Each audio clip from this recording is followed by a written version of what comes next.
यीशु सहाय, praise the Lord. America के Gartner और ब्रूस नाम का दो व्यक्तियों ने ये फैसला किया कि हम कितने दिनों तक बिना सोए बिना आराम किए हम लोग ऐसे ही रह सकते हैं। और उन्होंने ये विश्व रिकॉर्ड बनाने के लिए उन्होंने किया, क्योंकि उनसे पहले जो था 11 दिनों का रिकॉर्ड था। इसलिए उन्होंने प्रयत्न किया कि 11 दिन से ज़्यादा हो सके, और 11 दिन 25 मिनट के बाद में उन्होंने अपना जो निर्णय लिया था कि रेस्ट ना करें, और बिना रेस्ट किए बिना सोए वे लोग कम से कम इतने समय तक रहने का रिकॉर्ड उन्होंने बना लिया।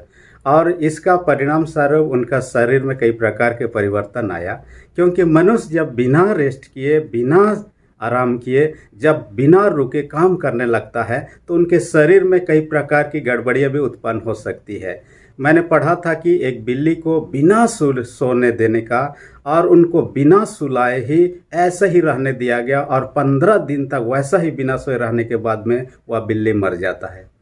और इस प्रकार से हम देखने पाते हैं, व्यक्ति हो या मशीन हो, हर एक चीज़ को जितना भी काम करते हैं समय पर रेस्ट की ज़रूरत है, आराम की ज़रूरत है, रुकने की ज़रूरत है। हम जिसे सबत के नाम से जानते हैं, बाइबल में जिस सबत की चर्चा पाते हैं उसका शुरुआत करने वाला ईश्वर ही है। और सबत का अर्थ है विश्राम या रुकना या आराम या 7वें दिन या प्रभु का दिन, कई अर्थ के नाम से जाना जाता है। और हम ये देखने पाते हैं कि सबत की शुरुआत या आराम किनके द्वारा किया गया। हम उत्पत्ति की किताब 2 अध्याय उसका 3 पद को देखेंगे, या तो फिर हम निर्गमन की पुस्तक उसका 20 अध्याय 8 पद से आगे को देखेंगे। वहाँ पर हम चर्चा पाते हैं कि विश्राम दिन की शुरुआत ईश्वर ने किया, क्योंकि सृष्टि का काम को उसने 6 दिन में पूरा किया, और 7वां दिन उन्होंने अपने काम से विश्राम किया, अपने काम से रुक गया। और यही चीज़ हम किसी भी मशीन के क्षेत्र में देखने पाते हैं। मशीन को लगातार हम यदि 24 घंटा कई दिन कई महीना कई सालों तक चलाएंगे तो ऐसा समय भी होगा वो मशीन और काम करने लायक नहीं होगा। समय पर यदि उसको बंद करते हैं, कोई भी मशीन को चलाते हैं, उसका जीवन और लाइफ जो है बढ़ने लगता है। मनुष्य के लिए भी सबत या विश्राम बहुत जरूरी है। जैसे कि परमेश्वर ने विश्राम को स्थापित किया और विश्रामवार को पालन करने के लिए कहता है। असल में ये सबत जो है हम देखने पाते हैं न केवल मसीही लोगों के लिए, ये इस्लाम धर्म के मानने वाले लोगों के लिए ये शुक्रवार का दिन होता है, सबत का दिन।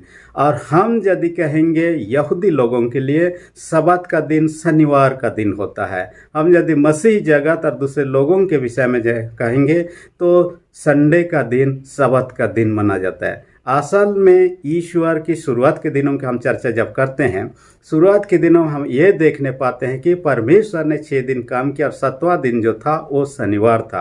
परंतु हम नए नियम के काल में जब आते हैं, हम संडे सबत दिन के रूप में मानना शुरू करते हैं, और इसको हम लोग आधिकारिक रूप से हम देखने पाते हैं कॉन्स्टेंटाइन सम्राट के बाद में, जो 321 ईस्वी में उन्होंने नियम बना दिया। उसके बाद में सारे संसार तरफ में फैल गया धीरे धीरे। और इस प्रकार से हम संडे को हम सबत का दिन के रूप में पालन किए हैं। इसका 3 मुख्य वजह है। पहला वजह तो है यीशु मसीह का जी उठना संडे का दिन में होता है। दूसरा कारण है यीशु मसीह जाने के बाद में जो पवित्र आत्मा का आगमन होता है वो संडे का दिन ही होता है। इसके बाद हम तीसरी मुख्य विषय पाते हैं, प्रारंभिक कलीसिया के लोग संडे को सबत के रूप में मानना शुरू किए। और ये मुख्य 3 वजह जिनके कारण से संडे को हम सबत के दिन से पालन करते हैं। और सबत का दिन में यह विश्राम का दिन तो है, परंतु ये प्रभु का दिन है, और प्रभु के निमित्त यह जीवन व्यतीत करने का दिन होता है। न केवल अभी वर्तमान में हम पुराना नियम में ऐसी चीज़ों को देखने पाते हैं। उस दिन में किसी प्रकार की काम करना मना था। निर्गमन 20 अध्याय 8 पद से आगे हम पाएंगे, न घर का मालिक हो नौकर हो किसी को भी काम करने की जरूरत नहीं। उस दिन विश्राम करना है, प्रभु के लिए समय देना है। और इसको जो कोई भी नियम को तोड़ता था उनको कई प्रकार के दंड का सामना करना पड़ता था। हम एक व्यक्ति के बारे में चर्चा पाते हैं, गिनती की पुस्तक 15 अध्याय उसका 32 पद से आगे एक इस्राएली जवान के विषय चर्चा पाते हैं।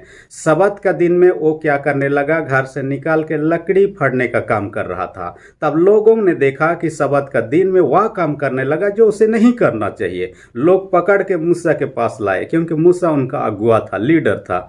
और मूसा को जब उन्होंने कहा ये व्यक्ति ऐसा काम करते सब्त का दिन में पकड़ा गया, इसके लिए क्या प्रावधान है दंड की? मूसा ने कहा मुझे भी नहीं पता, मुझे परमेश्वर से पूछने दीजिए।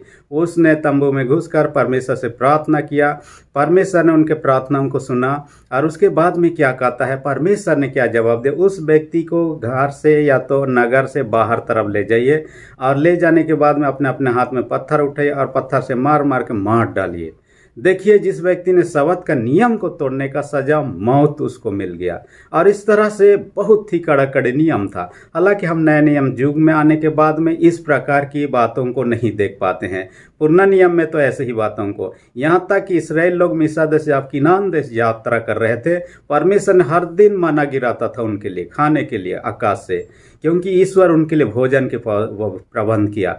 और क्या होता था, सब दिन तो मना गिरता था, परंतु सब्त का दिन वो गिरता नहीं था। इससे ये लोग जान गए कि सब्त का दिन में मन्ना चुनने के लिए बाहर जाना नहीं है, काम नहीं करना है, उस दिन विश्राम करना है, प्रभु की आराधना करना है। और इस तरह से उन्होंने जबकि हिसाब किया 2080 सब्त का दिन पड़ा जब इसराइल लोग मिस्र देश की नान देश की यात्रा के दरमियान में, और उनको यदि हिसाब करते हैं तो ये 40 वर्ष होता है। इससे जान जाते हैं कि इस्राएल लोगों का यात्रा 40 वर्ष तक हुआ। वर्तमान में भी हम ऐसे बातों को देखने पर कई चीज़ों को कि विश्रामवार को हमें क्या करना चाहिए, क्या नहीं करना चाहिए, अलग अलग चर्च में कई प्रकार के प्रावधान है। मैं बीते दिन में एक उदाहरण के विषय में बता रहा था, एक सच्ची घटना। कुछ लोगों ने संडे का दिन में गिरजा जाना छोड़ दिया। पंचों ने उन्हें समझा आप गिरजा क्यों नहीं आते हैं, चर्च क्यों नहीं आते हैं। उन्होंने कहा चर्च आने से कोई लाभ नहीं है, सिर्फ हम वहाँ जाते हैं, टाइम बर्बाद करते हैं, सिर्फ दान देते हैं, इससे हमारा कोई फायदा नहीं। हम जो कुछ भी कमाते हैं अपने प्रयास से, अपने बुद्धि से, अपने बल से। और ये तीनों ने जाना छोड़ दिया। इन तीनों को पंचों ने समझाना इसलिए छोड़ दिया क्योंकि ये लोग बोलने लगे कोई पंच यदि आके हमें समझाएगा उसे लात मार के हम भगा देंगे। और कुछ दिन बीतने के बाद में अचानक से ये 3 व्यक्ति जो चर्च जाना छोड़ दिया है, एक व्यक्ति को खून का उल्टी होने लगा और क्या बीमारी था, कुछ दिन में ही वो डेथ कर गया। और इसको देखने के बाद में और 2 जो बच्चे हुए थे वो घबरा गए। और कुछ दिन बीता, उसके बाद में 2 बच्चे हुए थे, उनमें से एक व्यक्ति को पैरालिसिस का अटैक हुआ, बाद बीमारी, जिसके कारण से वो खाट में पड़ गया, ना चल सकता था, फिर सकता था, कुछ नहीं कर सकता था, बेड में पड़े पड़े रहता था। उसके बाद में तीसरा जो व्यक्ति था, उस व्यक्ति को अचानक से बुखार पकड़ा, वो डरने लगा। पहला व्यक्ति मर चुका है, दूसरा व्यक्ति खाट में पड़ा हुआ, अब मेरा नंबर आ गया। इस कारण से उन्होंने पंचों को बुलाया, आइए मेरे लिए प्रार्थना कर दीजिए। हो सकता है हमने प्रभु के विरोध में बातें किया है और हमने उसके विरोध में पाप काम किया है, हमारी क्षमा के लिए प्रार्थना किया जाए। उनके लिए प्रार्थना किया जाता है, हॉस्पिटल लिया जाता है, कुछ दिनों के बाद में हॉस्पिटल से स्वस्थ होकर वापस आ जाता है। परंतु ये व्यक्ति जो खाट में पड़ा हुआ है पैरालिसिस बीमारी के कारण से, वो बुलाता नहीं पंचों को, परंतु स्वयं आ जाते हैं पंच लोग। उनके पास जब प्रार्थना के लिए आते हैं उनके आंखों में आंसू होता है। हम लोगों ने घमंड किया और घमंड के बदौलत ही हो सकता है इस प्रकार की परिस्थितियों का सामना कर रहे हैं, हम नहीं जानते क्यों, परंतु ये उनके जीवन की घटनाओं से जुड़ा हुआ बातें हैं। कई बार हम ऐसा सोचने लगते हैं ईश्वर हमारे लिए कुछ नहीं किया, उसका निर्देशों का हम पालन क्यों करें, क्योंकि उत्पत्ति 2:3 में यहाँ कहा दिया, परमेश्वर ने उस विश्राम दिन को, जो 7वां दिन है, उस दिन को आशीषित किया है और उस दिन को पवित्र ठहराया, और ये उनके तरफ से ठहराया हुआ दिन है। इस कारण से हमें उस दिन को पवित्र मानना भी चाहिए। पशु हो, पक्षी हो, मशीन हो, मनुष्य हो, सबको रेस्ट तो ज़रूरत है, कम से कम रेस्ट भी करना जरूरी है। हम यदि देखेंगे हमारे कलीसिया के विषय में, हम एक व्यक्ति का नाम पाते हैं जिसका नाम डॉक्टर मार्टिन लूथर, और जिन्होंने कहा कि असल में सब्त का दिन में कौन कौन सा काम तब करना चाहिए। उन्होंने निर्देश के रूप में 3 बातों का चर्चा करते हैं अपने पुस्तक में। और पहली बात जो उनको कहता है, सब्त का दिन में हम धर्म का काम करना चाहिए। धर्म का काम करना चाहिए, ईश्वरीय आराधना करना, वचन प्रचार करना, प्रार्थना करना, उपासना करना, महिमा करना ईश्वर का, इससे जुड़े हुए जितने भी बातें हैं इन चीज़ों को करना चाहिए। और कई चर्च इसको बखूबी निभाते हैं। मैं अपने पढ़ाई के दरमियान नागालैंड में 2 वर्ष तक रहा। मैंने देखा कि जब भी सब्त का दिन आता है या संडे का दिन आता है, सारे दुकान बाजार बंद हो जाते हैं, सारे बस टैक्सी बंद हो जाते हैं। ऐसा लगता है कि यहाँ पर किसी प्रकार की स्ट्राइक चल रहा है या तो बंदी चल रहा है, और किसी प्रकार की आना जाना बहुत ज़्यादा दिखाई नहीं देता है। इन्हें गिने ही आना जाना हम देख पाते हैं। इस तरह से पूरा उस दिन का जो ईश्वर ने ठहराया, उसके दिन के निमित्त, उसके महिमा के लिए लोग सुबह के समय में, दोपहर के समय, शाम के समय परमेश्वर की सेवा, आराधना, प्रार्थना करते हुए हम देखने पाते हैं। ये उनके जीवन का, उनके चर्च का एक प्रकार का, हालांकि कई चर्च में इस प्रकार की प्रथा है, कई चर्च इसको मानते नहीं हैं, अपने ढंग से पालन करते हैं। दूसरी प्रकार की बात जो कहता है डॉक्टर मार्टिन लूथर, वो कहता है, वो तो कहा है, पहला है धर्म का काम, दूसरा है कहता है भलाई का काम, यानी ऐसे भलाई का काम जो कि दूसरों को मदद करना, जैसे बीमारों की शुद्धि लेना, कई प्रकार की परिस्थिति जहाँ अशांति, बेचैनी, उन सबों को शांति देना, सांत्वना, मेल मिलाप का काम करना, ऐसे भलाई का काम जो है, ऐसे कामों को करने के विषय कहता है। और तीसरी बात जो कहता है, बहुत जरूरी काम जो कि उस दिन नहीं करने से काम नहीं होने वाला है, ऐसे कामों को करना जरूरी है। और ऐसे काम में से हो सकता है कोई यदि कुआं में डूब रहा हो या पानी में डूब रहा हो, उसे तुरंत तो बचाने की ज़रूरत है, क्योंकि पुराना नियम समय हम देखते हैं कि संडे का दिन में ऐसे कामों को नहीं करना है। और हमने देखा कि इस्राएली जवान ने लकड़ी फाड़ने का काम किया, उसका क्या सजा था। इस कारण से लोग सोचते हैं क्या काम करना चाहिए, क्या नहीं करना चाहिए, उस दिन में क्या करना है। उसके तहत में डॉक्टर मार्टिन लूथर का कहना है, बहुत ज़रूरी, जो उस दिन काम नहीं करने से बहुत नुकसान हो सकती है। जैसे हमारे देश के सेना अपने बॉर्डर पर भी देश की रक्षा कर रहे हैं, ये लोग यदि छुट्टी मनाने लगे साफ के साफ, तो दूसरे देश आक्रमण करके हमारे देश पर काबू कर सकता है। इसलिए उनको तो उनके जगह पर उनको काम करने की जरूरत, ये बहुत ज़रूरी होता है। और मैंने एक चित्र देख रहा था, चित्र में एक व्यक्ति नौका में है, और नौका में क्या कर रहा है, पानी के अंदर में ही है और परमेश्वर की महिमा कर रहा है। और नौका, उस चित्र में बताया गया, वहीं नज़दीक में एक व्यक्ति पानी में डूब रहा है। तब उन्होंने दर्शाने का कोशिश किया, वो महिमा करना, वो धन्यवाद करना, क्या फ़ायदा, जबकि एक डूबते हुए व्यक्ति के प्रति उनका ध्यान नहीं जा रहा है, उनका कान सुनाई नहीं दे रहा है, बचाव बचाव कर रहा है, और उनके प्रति हाथ नहीं बढ़ रहा है जिन हाथों को ईश्वर ने बनाया है। तब तो ऐसे महिमा, ऐसे आराधना करना कोई फायदा नहीं है। इस कारण से कहता है ऐसे जरूरी काम। इसलिए यीशु मसीह ने कई लोगों को सब्त के दिन में जब चंगाई दिया, लोग उस पर सवाल उठाने लगे। यीशु मसीह ने कहा, सब्त का दिन के विषय में गाइडलाइन के तौर पर उन्होंने अपने ढंग से, ये हमारे लिए बनाया गया है कहता है, ना कि हम उसके लिए बनाए गए हैं। इसलिए सब्त का दिन में हम जाने कि प्रभु ने अपने महिमा के लिए बनाया है, उसके अलावा भी हम कई सारे कामों को कर सकते हैं। दूसरी विशेष बात जो कहता है, इस वचन के तहत में सब्त का दिन को ईश्वर ने आशीषित किया है। हम यदि सब्त का दिन का पालन करेंगे, और सब्त का दिन में साधारणतः हम चर्च में जाते हैं, प्रभु की सेवा आराधना करते हैं, हम यदि प्रभु के निकट आते हैं, उसके संगति में आते हैं, देखिए ईश्वर का आशीष आपके मेरे जीवन के साथ बना रहेगा। बाइबल में कई लोगों के जीवन को परमेश्वर ने अब्राहम को कहा, अपने देश को, अपने लोगों को छोड़कर आ जाइए। उन्होंने परमेश्वर की बातों को माना और अपने देश गांव छोड़कर गया जहां ईश्वर ने उनको अगुवाई किया। हमें भी बुलाता है प्रभु आज भी उसके सामने, और उसके वचन सुनने के, उसके महिमा करने के लिए, उनके संगति के लिए, उसके आराधना के लिए बुलाता है। मत्ती 11:28 में कहता है, परिश्रम करने बोझ से दबे हुए लोग मेरे पास आओ। सबों को बुलाहट है, न केवल किसी एक विशेष लोगों को। इसलिए जो लोग उनके बुलाहट का सुनते हैं, पालन करते हैं, अब्राहम के समय उसके वंश को, जबकि 100 साल पूरा होते तक देखिए उसका कोई बेटा बेटी नहीं था, परंतु परमेश्वर ने इतना आशीष किया, अनगिनत आशीष किया, उसके वंश को इतना बढ़ाया। ये परमेश्वर अद्भुत रीति से काम करता है। देखिए नूह के जीवन को देखिए, जल प्रलय हुआ, सारे सृष्टि को नष्ट हो गया, उसके परिवार और जितने जीव जंतु थे वे नौका से जैसे निकले, सबसे पहले परमेश्वर की आराधना करना उनको अच्छा लगा, इसलिए उन्होंने वेदी बनाया, बलिदान चढ़ाया। बलिदान चढ़ाना आराधना का एक भाग है, और ये तो कहता है उन्होंने सबसे पहले परमेश्वर की आराधना। इसलिए संडे जो कि सप्ताह का पहला दिन हम कह सकते हैं, क्योंकि उस अनुसार में देखेंगे Sunday is the first day of week, और उस अनुसार में हम सप्ताह भर क्या करेंगे, शुरुआत में प्रभु से आशीष मांगे, परमेश्वर के सन्मुख आए, उससे दया चाहें, ताकि हमारा काम जो सप्ताह भर का है सही हो, सफलता हो, सक्सेस हो।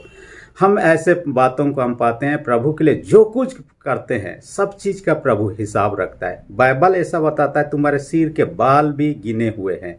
प्रभु के निमित्त यदि उनमें से एक बाल भी गिर जाए, उसका भी प्रतिफल प्रभु देगा। हम न्यूटन का जो थर्ड लॉ है कहता है, उसमें क्या कहता है, for every action there is an equal and opposite reaction, यानी प्रत्येक काम का समान और विपरीत प्रतिक्रिया है। हम जो काम करते हैं उसका प्रतिफल निश्चित रूप से, हम प्रभु के लिए जो समय देते हैं, प्रभु के महिमा जो करते हैं, उसका भी प्रतिफल है। और जो कि शब्द का दिन को ईश्वर ने आशीषित, वो आशीष का भागी हम होते हैं जब उसकी आराधना में आते हैं। मैं एक व्यक्ति के विषय में पढ़ रहा था जिसका नाम है बेनी प्रसाद, जो कि अच्छा म्यूजिशियन है, और उससे मेरे को पता चला कि उसका जीवन कितना दुश्वार जीवन था। जब वो 12 साल तक का उम्र में ही एक एक्सीडेंट का शिकार हुए, जबलिन उनके शरीर में घुसा, जिसके कारण से रीढ़ का हड्डी टूट गया था। इसके साथ ही 10वां क्लास पढ़ते तक वो पढ़ाई में कमज़ोर था, इसलिए स्कूल से निकाल देने की बात हुई। उसके बाद में 16 साल की उम्र में बीमार ऐसे हालत आई कि डॉक्टर ने कहा दिया था कि 6 महीना से ज़्यादा अब जी ही नहीं सकते हैं। लेकिन उसने ईश्वर पर विश्वास किया, ईश्वर के करीब और आने लगा। जब उसके जीवन को परिवार के लोगों ने कहा तुमसे कुछ नहीं हो सकता है, तुम निकम्मा हो, लेकिन उन्होंने कहा कि ईश्वर के करीब आया। ईश्वर ने उसको प्रतिज्ञा दिया, हे ईश्वर, आप यदि मेरे जीवन के को आशीषित करेगा, मुझे कम से कम एक देश ले जाइए।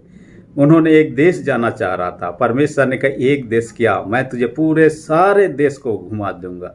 उन्होंने कहा ऐसा संभव है क्या, क्योंकि दुनिया में ऐसा कोई व्यक्ति नहीं है जो कि बड़े बड़े लोग भी सारे के सारे देश घूम के आते नहीं हैं। फिर आप मुझे कह रहे हैं मैं तो इतना निकम्मा इंसान हूँ, मुझे आप सारे देश घुमा लेंगे। परमेश्वर ने उसको आशीष दिया।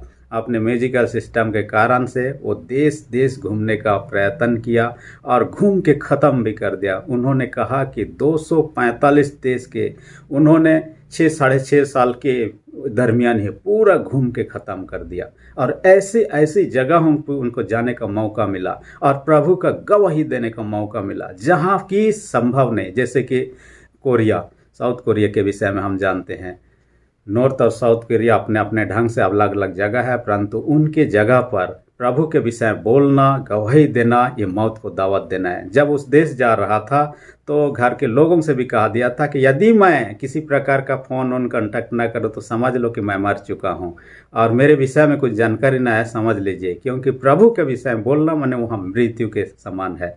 लेकिन उन्होंने जाने का साहस किया और उन्होंने अपना काम को किया और अपना परफॉर्म भी किया, और प्रभु ने उनके गवाही देने का भी मौका दिया।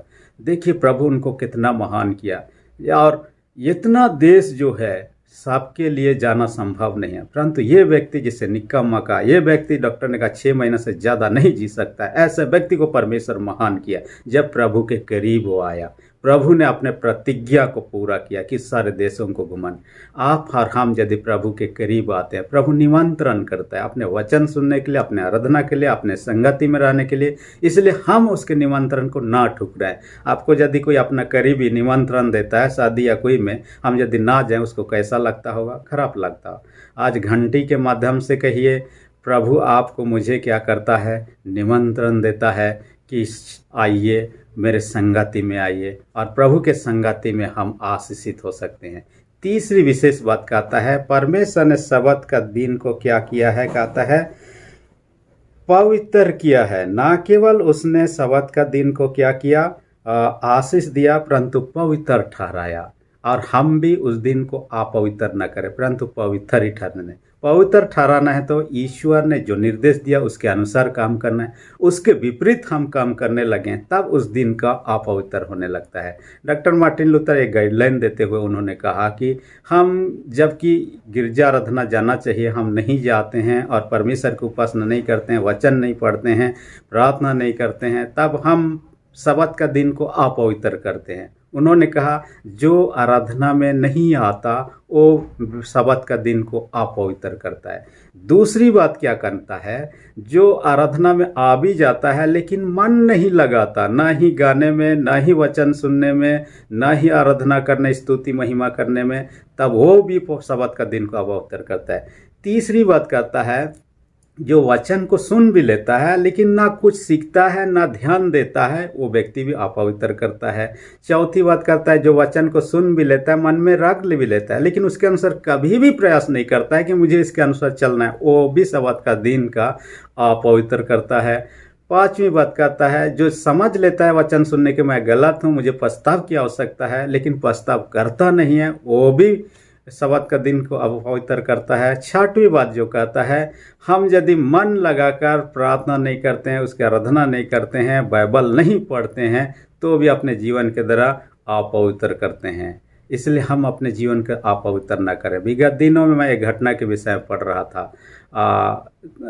बाइबल में एक घटना को आप पाइएगा, हारून के बेटों के विषय में। उन्होंने मंदिर में गलत तरीके से बलिदान चढ़ाने के क्रम में आग से जल के मर जाते हैं। वैसा ही एक घटना के विषय में आपको बताया था। एक कलीसिया में पर्व का दिन था, प्रचारक उपदेश में लगा हुआ था। एक मतवार व्यक्ति आया जो कि मतवाला होके आया हुआ था, होश नहीं था, और कई इस प्रकार का अनाप शनाप बातें करने लगा। लोग बोलने लगे आप यहाँ मत कीजिए, बाहर में चले जाइए, क्योंकि ये गिरजा है, अभी उपदेश चल रहा है। उसने नहीं माना, फिर भी लोगों ने उसे बाहर निकाल दिया। उसके बाद वो घर चला गया और वह एक जगह सो गया, क्योंकि वह पिया हुआ था और ठंड का सीजन था, जहाँ आग जला हुआ उस नज़दीक में अचानक से आग पकड़ा और वह व्यक्ति जल गया। गिरजा के बाद में लोगों ने खबर आया कि चलिए उस व्यक्ति के पास प्रार्थना करने। क्या हुआ, यहाँ आने के बाद में वह चला गया और सोया हुआ था, उनके कपड़ों में आग लग गया और पूरा जल गया। और वह उनके पास जब प्रार्थना के लिए लोग पहुँचे तब वह रोने लगा, उनके आँखों में आंसू था, क्योंकि उसने गिरजा में आकर जब ईश्वरीय आराधना हो रहा था, वचन प्रचार हो रहा था, उन्होंने ठट्ठा किया और उसका अपमान किया, और हो सकता है उसी का सज़ा उसको मिला हो और उसका मृत्यु बाद में हो जाती है। परंतु एक बात है कि हम परमेश्वर को ठट्टों में नहीं उड़ा सकते। हम पवित्र लय में हैं, पवित्र भवन में हैं, प्रभु की उपासना के लिए हैं। हम यहाँ पर सच्चा आत्मा और सच्चाई से, जैसे कि यूहन्ना कहता है, परमेश्वर आत्मा है और आवश्यक उसके भजन करने वाला आत्मा और सच्चाई से उसकी आराधना करे कहता है। इसलिए उसकी आराधना हमें आत्मा और सच्चाई से करना चाहिए, तब ईश्वर का आशीष आपके मेरे जीवन के साथ बना रहेगा, हमारा जीवन सुंदर होगा। और हम जानते हैं कि इस जीवन के बाद में और एक जीवन है जो सब्त का विश्राम बाकी है, बाइबल कहते हैं। और वो सब्त का विश्राम जो है यीशु के दूसरे आगमन के बाद में हमेशा के लिए सब्त माने आराम ही आराम जगह है, जो स्वर्ग का जगह है, और उनको दिया जाए जो प्रभु के पास आते हैं, प्रभु से जुड़े रहते हैं, प्रभु के संगति में रहते हैं।